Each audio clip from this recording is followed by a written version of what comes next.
இன்றே டவுன்லோட் செய்து உங்கள் ஃபேவரட் ஷோக்களை என்ஜாய் பண்ணுங்க. ரேவதிக்கு பார்த்த மாப்பிள்ள இவ்வளவு பெரிய கொலைகார மோசமானவன் யாருக்கு தெரியும்? யாருக்குமே தெரியாதே.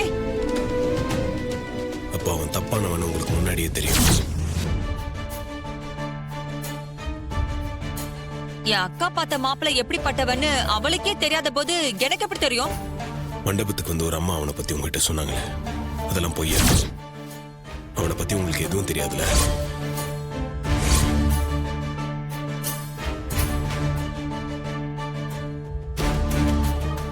என்கிட்ட அவங்க மருதுவ பத்தி எதுவுமே சொல்லவே இல்ல. என்ன கார்த்தி, ரேவதி கல்யாண விஷயத்துல நீதானே ஹெல்ப் பண்ண? அதுக்காக என் அக்கா கிட்ட நல்ல பேர் வாங்கணுங்கிறதுக்காக என்ன தப்பானவளா காட்டுறதுக்காக ட்ரை பண்ணாத. மீனாட்சி அம்மா என்கிட்ட வந்து பேசுனதெல்லாம் உண்மைதான்.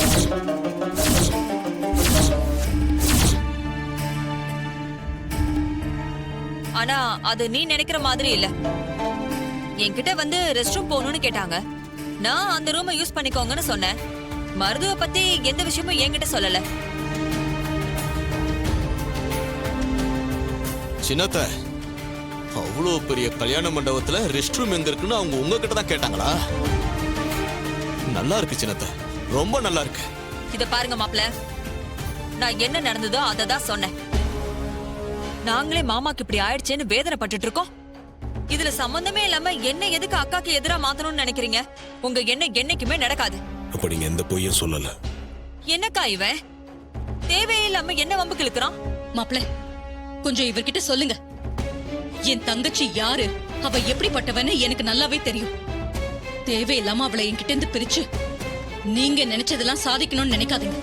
அது ஒரு நாளும் நடக்காது. யாரையும் யார்கிட்ட இருந்து பிரிக்க வேண்டிய அவசியம் எனக்கு இல்ல. யாரும் வந்து அவனை பத்தி சொல்லலை, உங்களுக்கு எதுவும் தெரியாதுன்னு சொல்றாங்கல்ல. நான் போய் அந்த அம்மாவை கூட்டிட்டு வரேன்.